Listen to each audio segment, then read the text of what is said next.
For the introduction, and thanks to BCGS for inviting me to speak.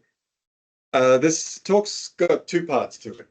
The first part is a really basic introduction to stochastic inversion methods, how we set them up, how they work, what we can expect from them, what we can't expect from them.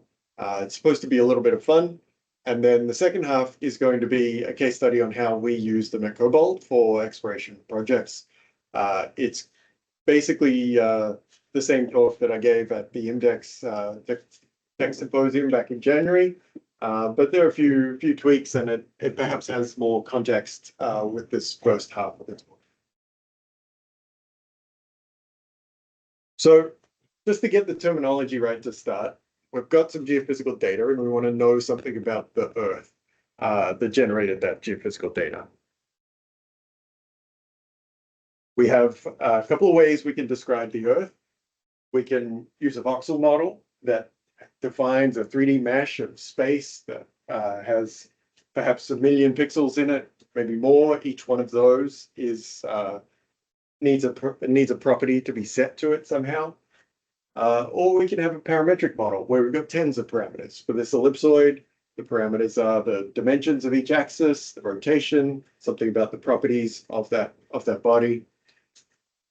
And with both of those formulations, we can come up with some single optimized inversion, a best fit solution that explains the geophysical data and provides us some estimate of what the subsurface might look like given the parameterization we've chosen. But at KoBold, we really only use stochastic inversions. And what these do is they basically take that parametric model and they run it millions of times and generate ensembles of solutions that all fit the geophysical data. And then because we've got a pool of solutions to choose from, we can run statistics on those solutions and understand the uncertainty and confidence in those models. So in the lower right here, we've got a couple of histograms. The blue histogram is a hypothesis, a prior information about what we think might be in the subsurface. And the orange histogram is posterior. That's a subset of that prior hypothesis that is consistent with the geophysical data and is consistent with our hypothesis. And that's our answer. But it's many, many answers. It's not just one answer.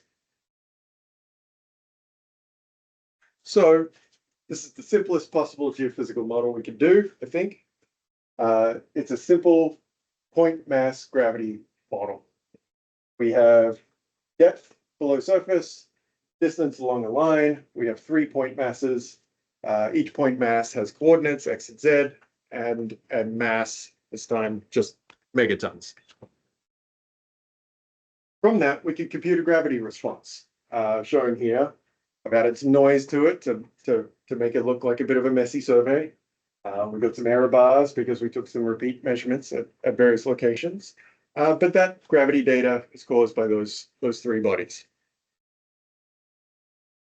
We can do a single best fit optimized inversion and get some solution that explains that gravity data. We get these 3 triangles down here, and those 3 triangles cause this black line response in the top. You can see if it's data, you can see it actually does a pretty decent job of describing the subsurface. But that's all we get. We don't get any understanding of how confident this model is. We don't get any understanding of how much these points can move around. We don't get any understanding of how well we've defined their properties. But it's a good start. And if you want to know where to go on the ground, this will get you there. So now I'm going to show you a stochastic inversion. This is a video that's going to play it a couple of times. There's a lot going on. To lay it out for you, on this top plot, the blue line is that same gravity profile. The black line is the predicted response by the current model that's shown in the bottom panel here.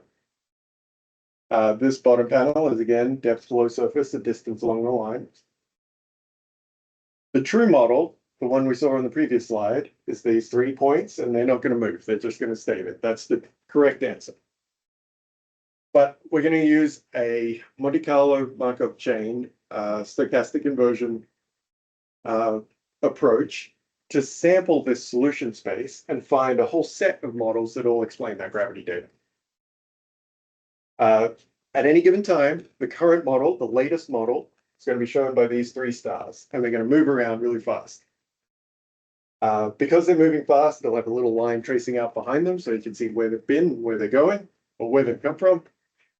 And then this blue thing in the background is basically a contour map showing the probability of finding one of these bodies, given all of the models we've seen so far. And you'll see that that too moves and evolves with time. This is sample 1. Basically, we've got this walker that's out searching through the parameter space. It's found one sample that really poorly explains the gravity data. But now it's going to make decisions about where to go through this space. So I'll play the video. And you can see that still not fitting the gravity data very well, but they're moving. And they're getting better. And they're learning. And kind of somewhere around here, you could see that we're fitting the gravity data now. But they don't stop, they keep going. They're now searching for all the possible alternatives that they can find that also fit this gravity data equally well. You can see that these shallowest 2 points don't move a lot. They're pretty stuck. If they move too far, they won't fit the gravity data. And there's a big response there that they need to fit. But this bottom one is moving all over the place. Sometimes it's up, sometimes it's down. And you could see that we have a lot more uncertainty with that solution. So this is just 10,000 runs through one walker that is searching the space. But typically we'll have tens or hundreds of these walkers all searching simultaneously, and we'll collect all the results at the end, and then we'll do our analysis on those results. Does anyone want to see it again?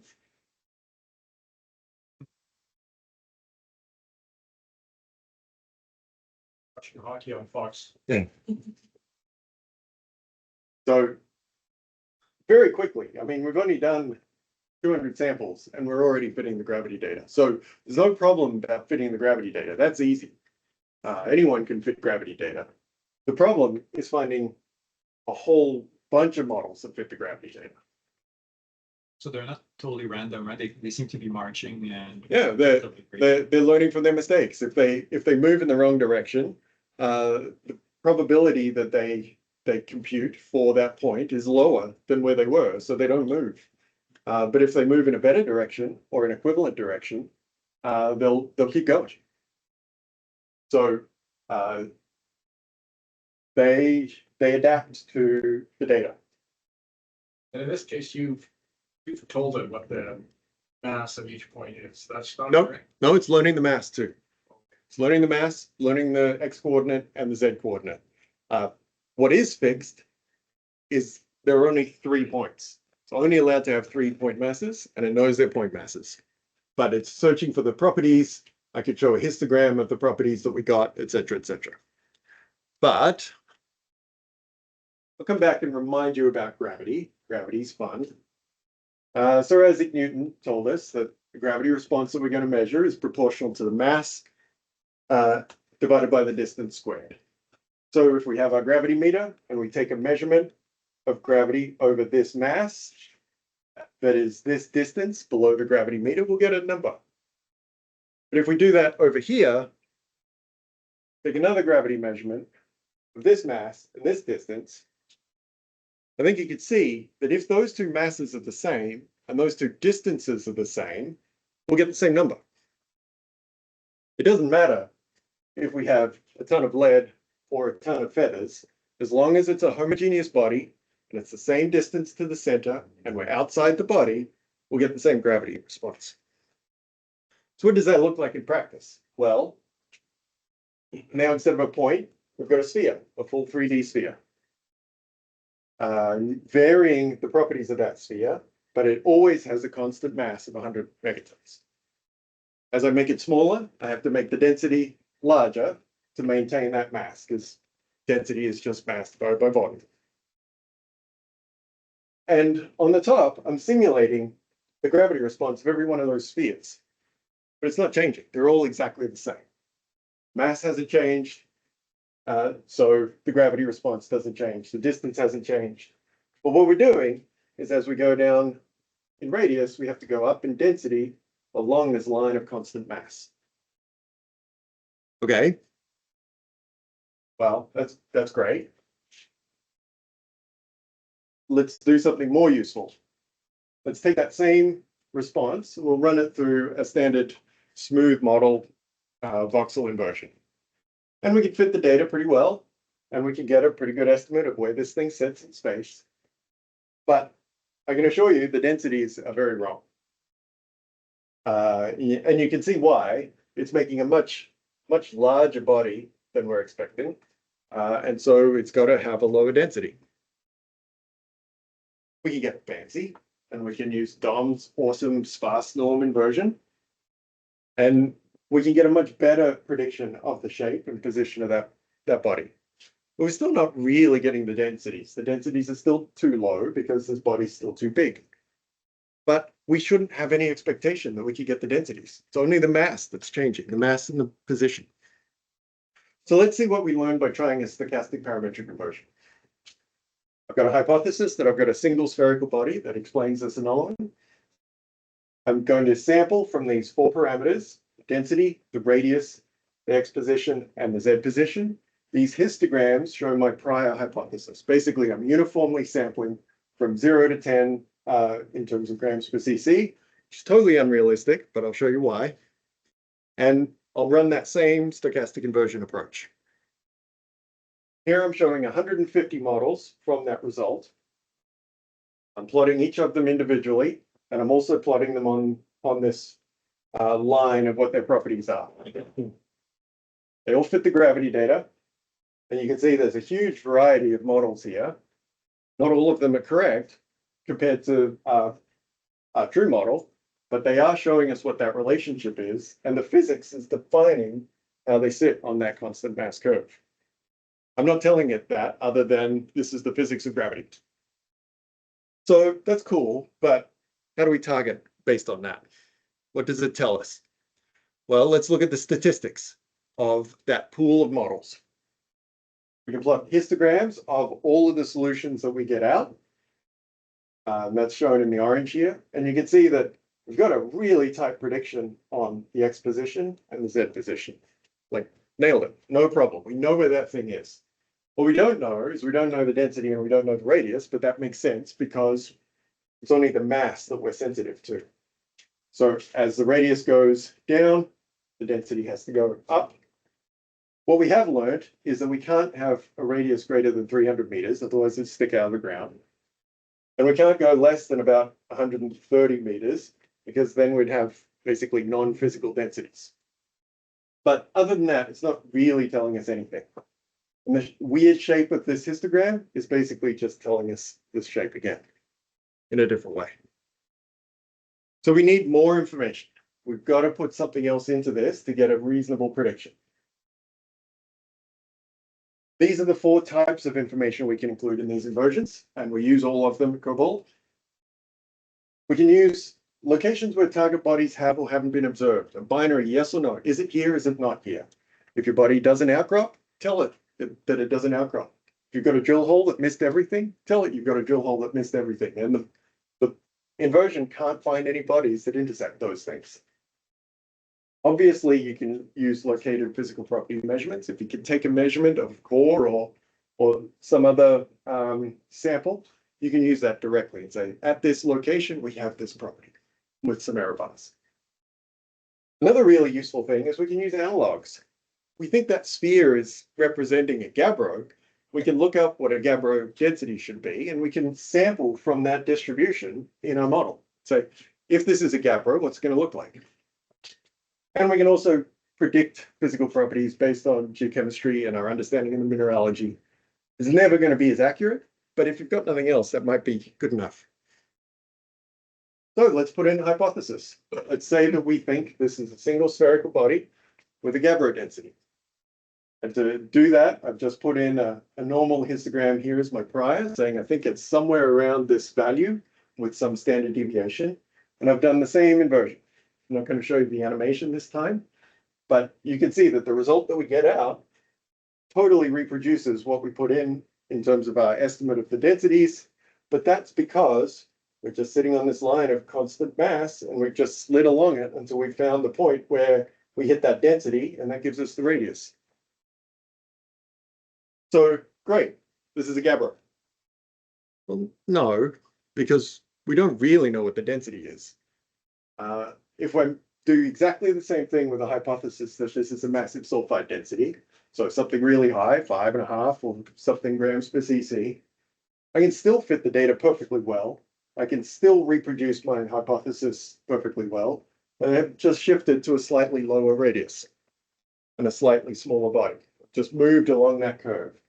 So that's not particularly helpful, but all of these are valid solutions. All of the previous ones are valid solutions. And I can put them all together and do statistics on what's valid and what's not in this model space. I can go back to my SIMPAC inversions. I can put the constraints into those just as well. I can do all the good stuff with setting the bounds, setting the cell weight, setting the reference model, all of those fundamental aspects of doing inversion.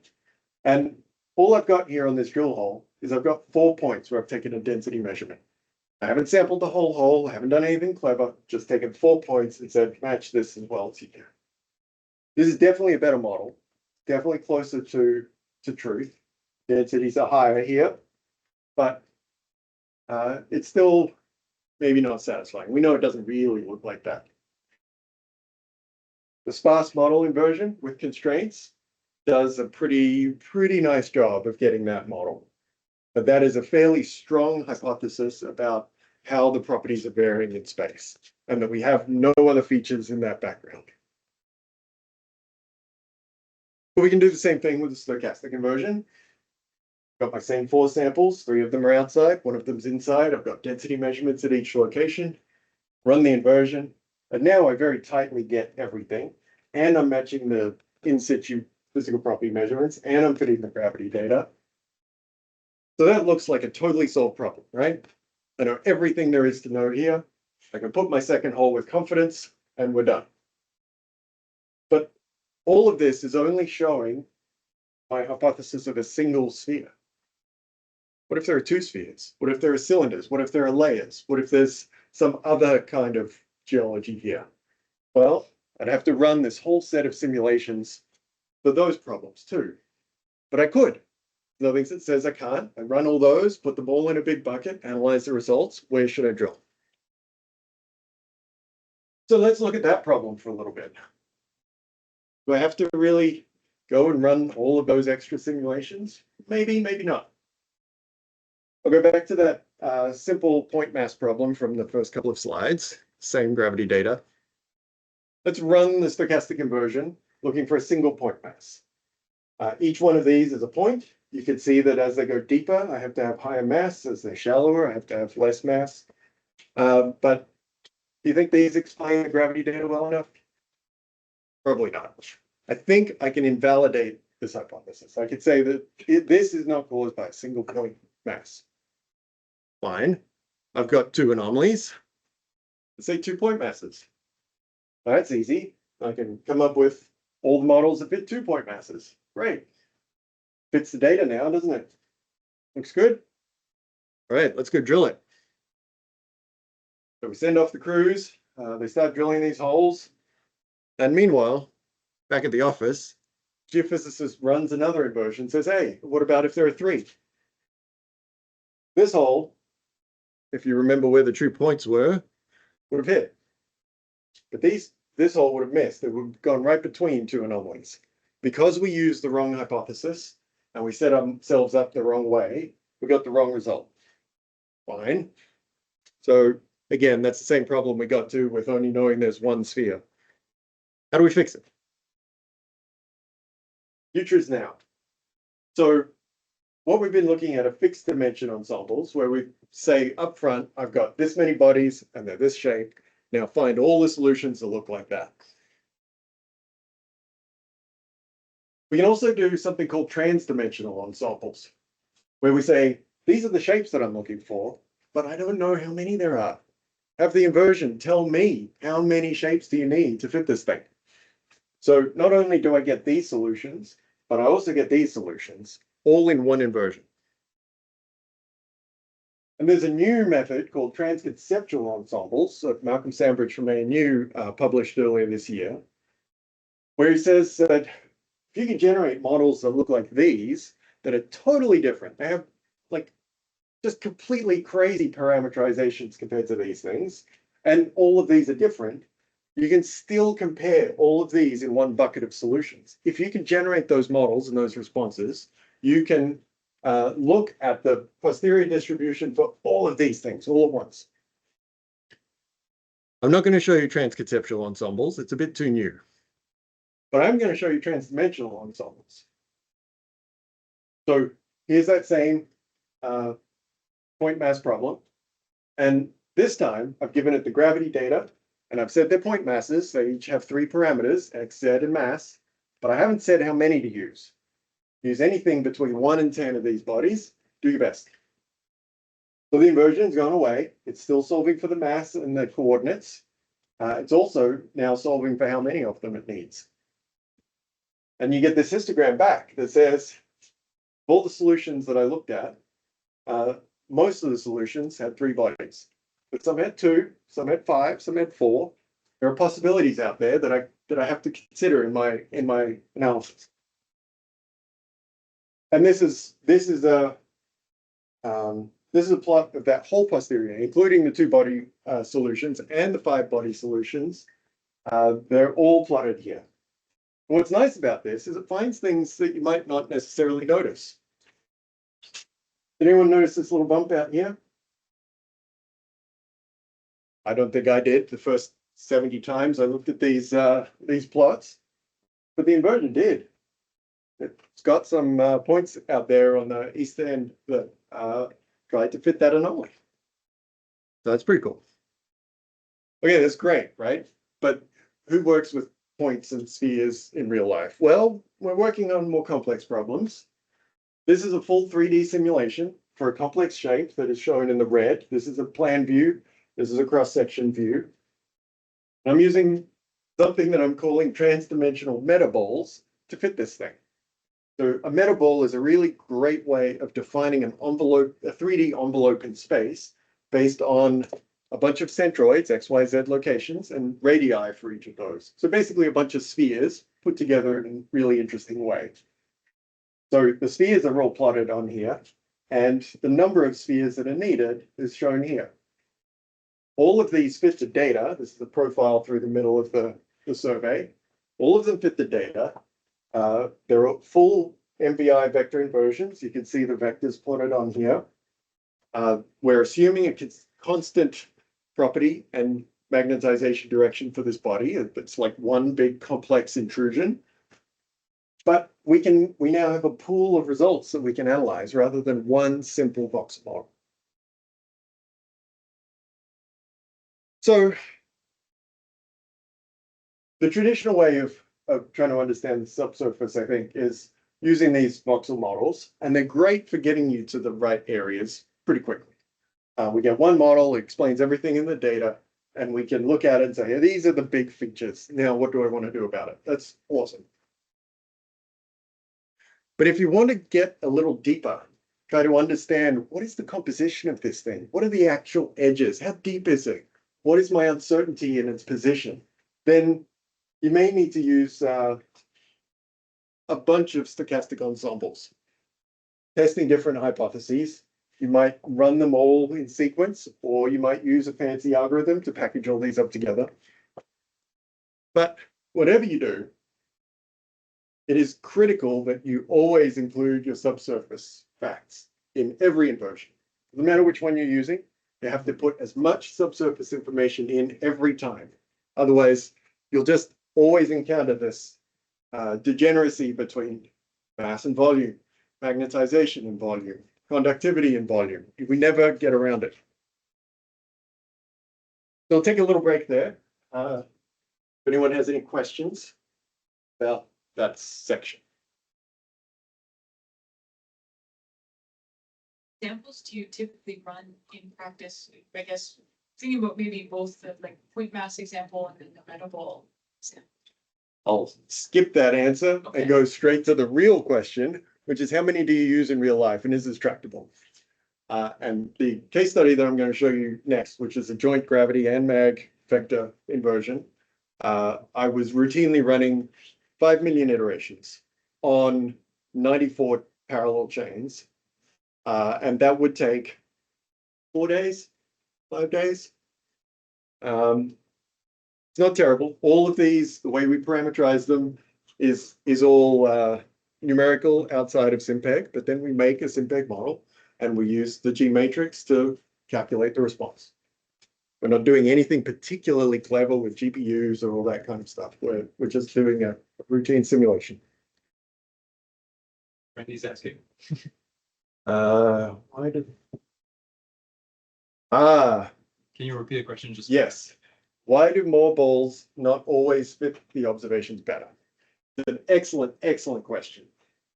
So you will fit the observations better, but that's not the only metric at play. You can absolutely throw as many of these metaballs in there as you want, spheres, point masses, whatever it is that you're using. You can use more and more and more, and you'll get a better fit to the data, almost certainly. But we're not just measuring the fit to the data, we're measuring something called a likelihood, which is the likelihood that it fits the data to within our specified threshold, but also the likelihood of that being part of our prior hypothesis. And so when we do that, we're basically summing up a whole bunch of likelihoods. And the more things we have, the more likelihoods we sum up, and they count against each other. The more you have, the more you're penalized. And so this trans-dimensional method is naturally parsimonious. It's mathematically proven that it will give you as few as possible, given any particular noise level and thresholding and all that kind of stuff. And so you constantly see similar histograms where it's kind of weighted towards the bottom end of the histogram, small numbers of bodies, and decreases as you go up. Because as you get more and more bodies, your model is more and more complicated, and it's less and less likely to be a real thing, right? Like the Occam's razor solution. What is the simplest thing that will explain this data? It works exactly the same way, just naturally in the math. so, like just for regular inversions, you're I'm sure sensitive to the noise level that you assign, right? Is there a way you can play a game where you test your different noise levels and see your ensembles against each other? Absolutely. Yeah. You can take your noise parameter, your sigma, your uncertainty in the data, and instead of fixing it up front, you can have that be a parameter, and you can sample it and have the data tell you what noise threshold is necessary. And I'm playing a lot of games with that. I don't have all the answers yet, but it is a routine approach. Exactly. That's the goal. It's really nice characteristic of these trans-dimensional ensembles is they will try to give you a sensible answer. I was wondering, do you use any other sort of like primitive shapes for besides like metaballs? And if so, can you are you able to sample over those as well? Something like a large rectangular object might better fit your data? Absolutely. So the ones we use routinely because they come up a lot geologically, spheres, ellipsoids, and plates. Plates being an ultra flat ellipsoid, if you will. But we have capability to parameterize a fault or a layer or a layer in terms of not just thickness, but depth to top. And maybe it's got a dip, and we can build parameters onto all of those. And the more you have, the more complex the geology you can construct. But it does tend to become slower, and there are more parameters, so there's bigger search space to look through. So you want to keep it as simple as possible. That's why we lean towards these simple bodies. All right, I'll move on. Show you what this looks like in the real world. So you don't need this reminder because we've just gone through it, but this is going to be all about joint inversions. Everything you're going to see here is a joint gravity and magnetic vector inversion. What we're doing is we're simultaneously sampling a subspace and computing the gravity response, the TMI data, and comparing our fit to the measurements that we've the subsurface measurements we've included. We still have our prior hypothesis of what the parameter ranges are that we're going to sample. We still generate a posterior response that is the result, the subset of those that is consistent with all three of these input information sets. But we're going to do it in real life. So this is a case study looking for mafic, ultramafic intrusives that may host nickel-sulfide mineralization. We expect these mafic, ultramafic bodies to be dense, magnetic, and relatively large. We may or may not be able to detect mineralization directly, but we expect that once we know where an intrusion is, we should be able to target the mineralization better. And it may be that the intrusion actually has mineralization in it. Disseminated sulfides or negative textured sulfides or some of those terms. We got some gravity data. We got some mag data of the same area. You can see that there are two anomalies in both of these. We also have two old drill holes that convincingly don't hit the target. So this is basically all we've got. We know it doesn't outcrop. There's nothing at surface. This is all we've got. We have several hypotheses as to what this thing might look like.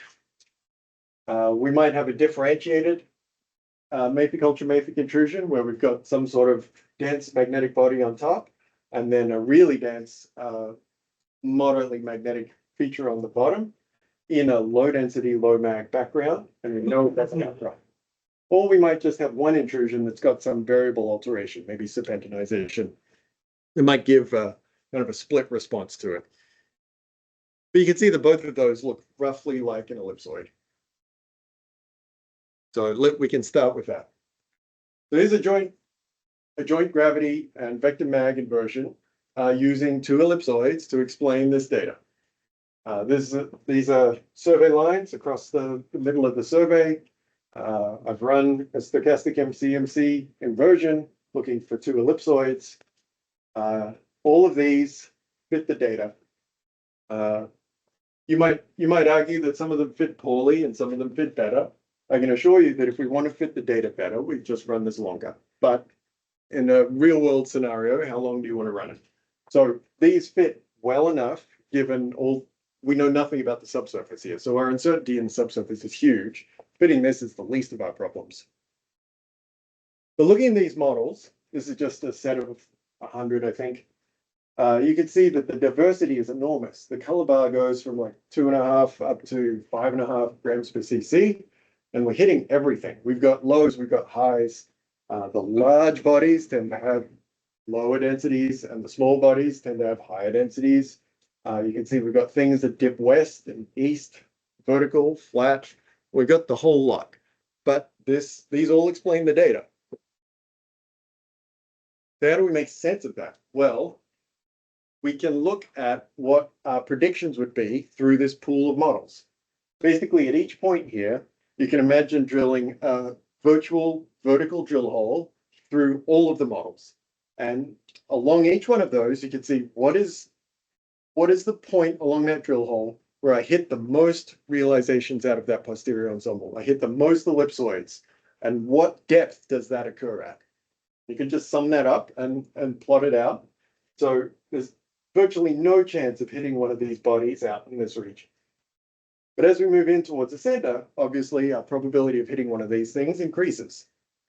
And we've got a maximum probability of hitting this 54% probability of being in the body at a depth of 710 meters here. Likewise, we could do that on this western target. And so we planned our two drill holes to target those highs. Turns out the mag anomaly, because this is a joint inversion, I've got two bodies. The mag anomaly matches exactly. We've only got two source features here, but that's okay. So we've got high mag, high gravity, coinciding with a high chance of hitting a magnetic body, high chance of hitting a really dense body. And so we planned our drill holes using this approach. And we drilled the hole. The hole basically it started in cover, about 20 meters of glacial till cover. And then we went into a monzodiorite, and we had a couple of 100 meters of gabbro in the middle, and we went back into monzodiorite. In that gabbro zone, there was some minor thin zones of pyrrhotite, but not much else of interest. How did our predictions compare? We can, along the trace of that drill hole, we can sample all the models that we would have intersected from our set of inversions. We can look at the likelihood of finding any of those bodies, in the solid line, likelihood of finding a really dense body in the dashed line, and the likelihood of finding a really magnetic body in the dotted line. You can see the maximum probabilities are down here, somewhere around 700 meters. But we've got elevated probability somewhere from about 300 meters, which is where we saw the gabbro.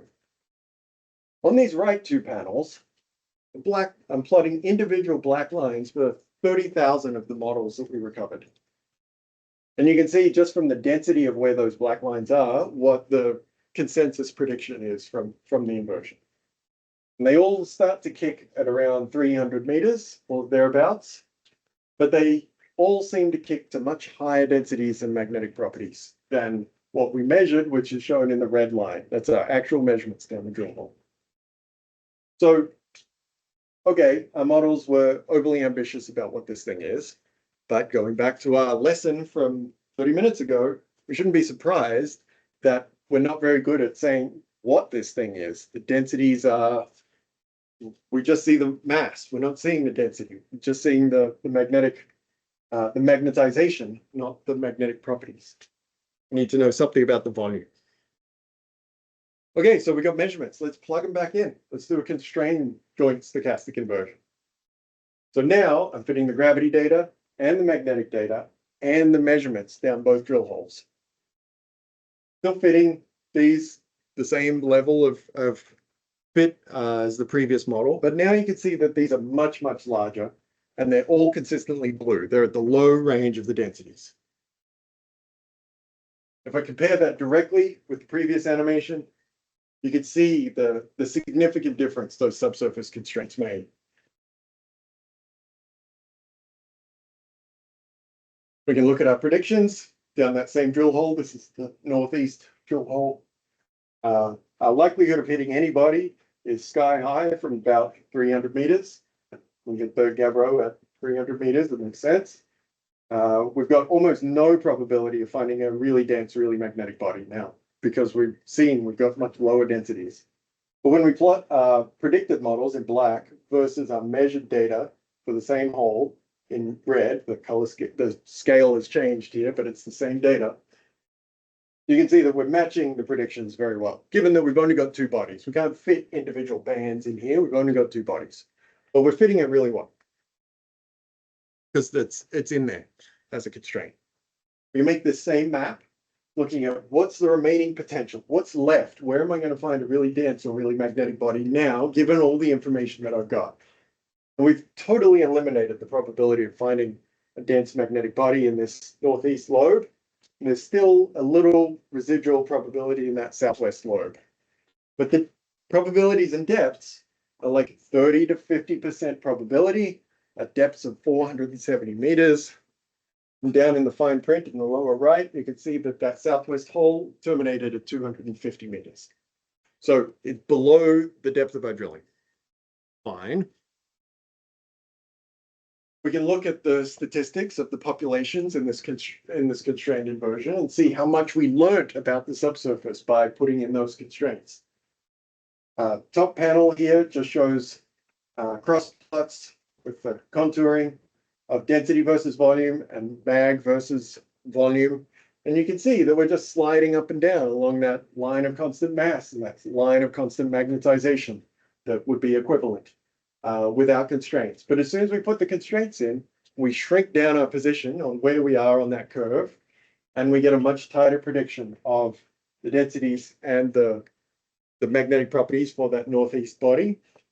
But there's still this little blue thing hanging out here that looks like it might have high densities and low volume, or high mag and low volume. We can look and see, where does that plot in space? Let's pull out those samples. Where is that body? Well, as we predicted, this is a cross-section view looking through the various drill holes we now have. This low probability area is below the depth of our drill hole. We haven't tested it. We can see that We need to double or triple the length of our drill hole if we wanted to adequately test this target. But we've got a quantified metric that says, actually, there's only a 30% probability of finding anything there that's interesting. And we'd have to double or triple drill hole length. We know what that costs. We've got other geologic data that we collected too. We know there's no nickel mineralization in our drill holes. We established that the magma has the wrong chemical affinity. It's not going to be prospective for what we're looking for. We did borehole EM and saw no off-hole conductors. There's nothing here to say that it's worth doubling our drilling expense on that hole to test this low chance target. So that leads to a really efficient project timeline. We did this whole thing in about 8 months, from the original drill plan to a revised drill plan based on the stochastic inversions, did the drilling, collected the data, reran the inversions, did the geochemistry, and confirmed that this is not for us. We can shut this project down with confidence and move on to the next one. So, in conclusion, I hope I don't need to remind you of this, but geophysics is always non-unique.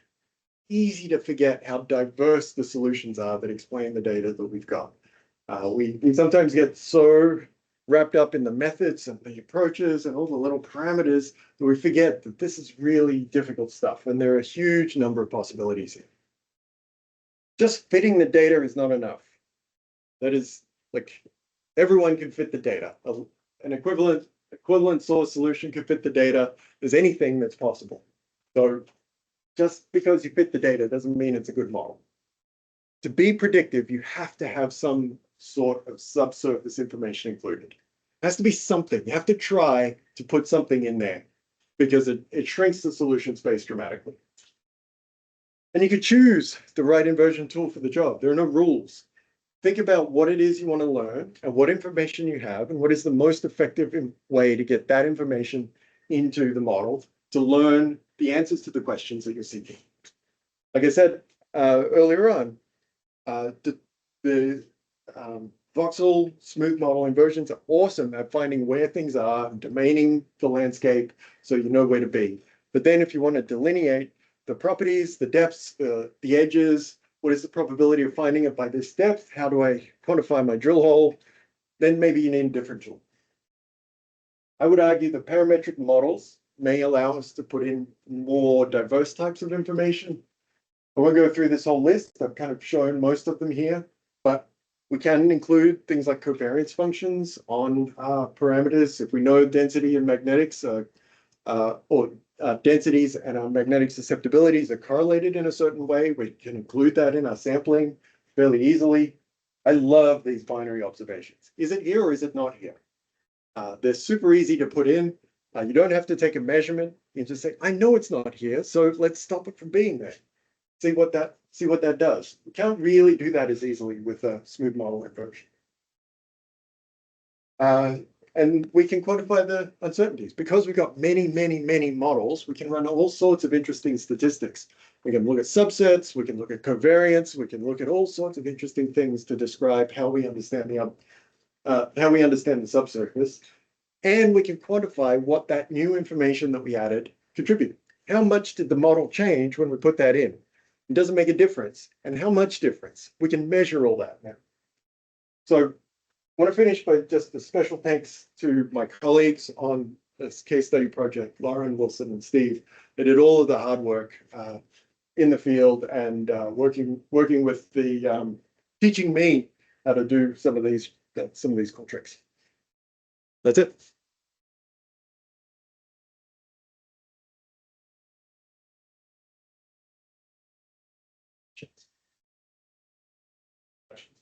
Maybe. Thank you.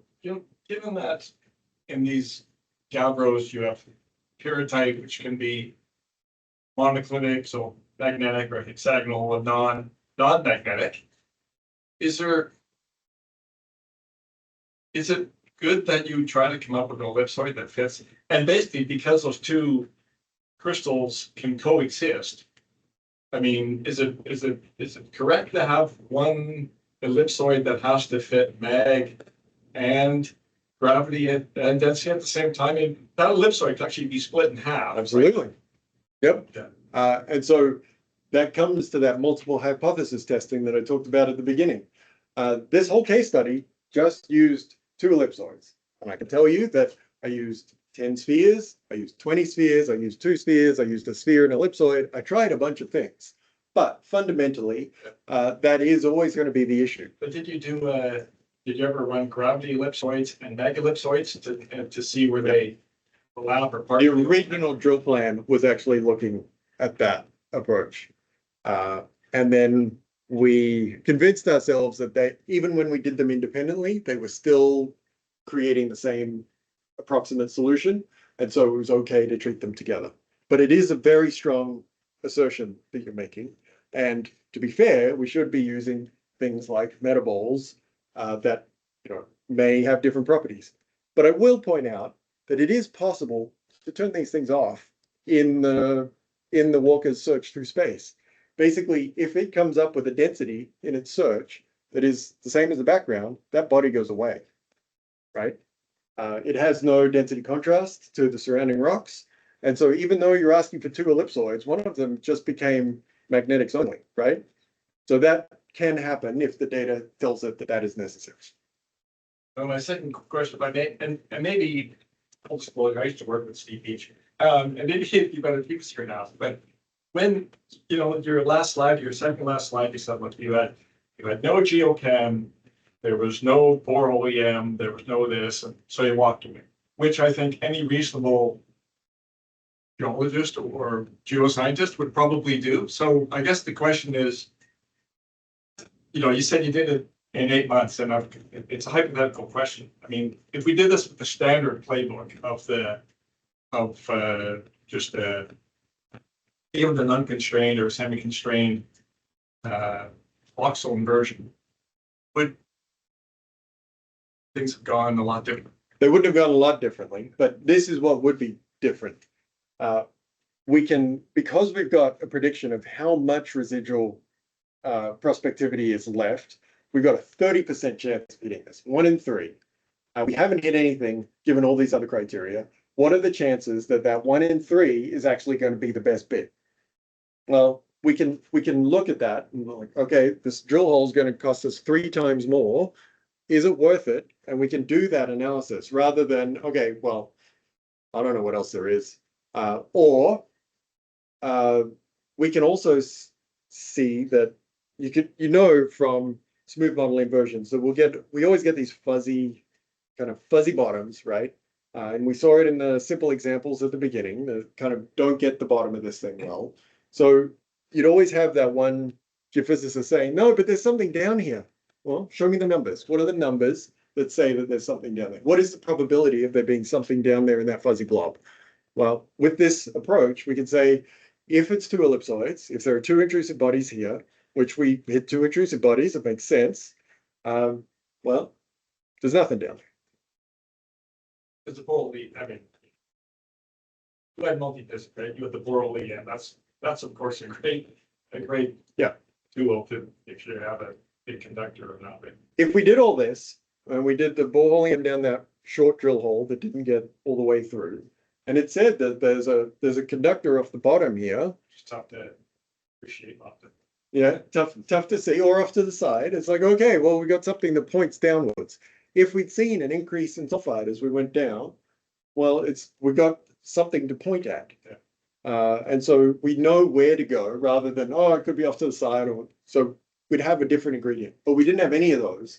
So all we had was possible chance of a dense magnetic body, which no one gets excited about on its own. You showed some probability plots. How do you actually calculate the probability, the number between 0 and 1?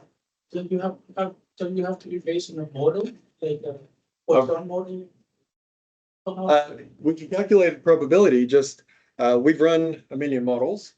How many of those models are present at this location? So the assertion is not a probability over all possibilities. It's a probability from this model of intersecting one of the things that this model found. Is it, We don't have the probability that this was right. is it like the binary, yes or no? Like if you're below threshold, data threshold, and this model is probable versus another one? You mean in the sampling chain? Matching, yeah. No. So every time it takes a step, it knows this log likelihood function based on the prior hypothesis and the data misfit for where it's at. And then it calculates it for where it's decided to go. And it compares those two as a ratio. And that ratio is going to be 0 to 1. Well, it's clipped to 0 to 1. So if it's just as good, fine, we'll go. We might go. If it's 0, there's no chance. But then it makes that decision based on another sampled random number between 0 and 1. And so there's a random chance that if it's a really great match, it'll still say, no, I'm not going to take that step. And there's a very small possibility that if it's a terrible match, it'll still take that step. But that is the sample each time as a new number, say, have I met this random threshold that is based on my ratio? And so it's a probability, it's a likelihood all the way through. And some of these things don't fit very well. And that's where there's this small chance of it taking a bad step because it doesn't fit. But the reason we allow that, so that you don't get stuck in a hole and say, all these solutions look identical, but actually over here, there's a better set. So we need to be able to step out of those things every now and then. But those that make it to your final ensemble of possible. We keep them all. solutions.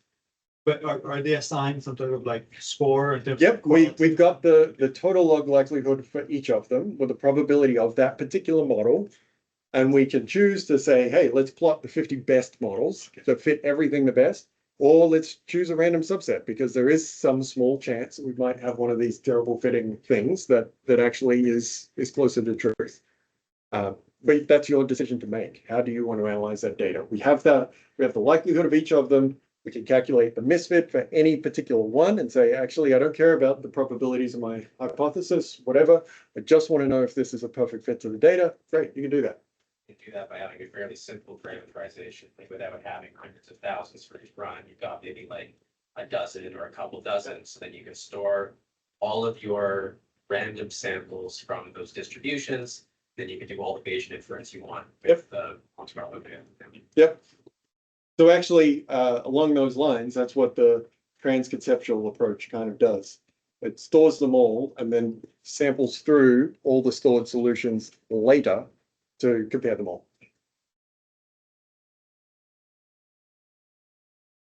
Any questions online?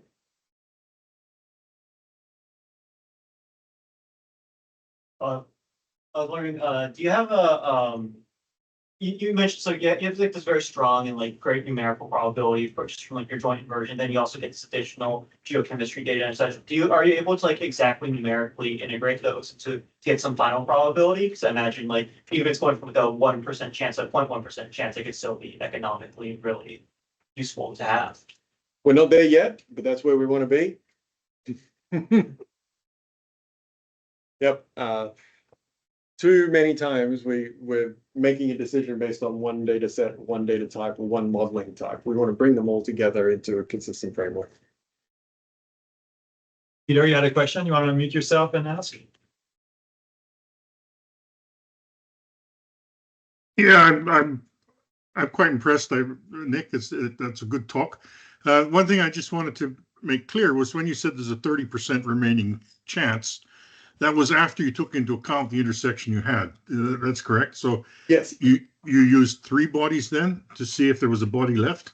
No. Basically, I did that same probability calculation for any particular point in space.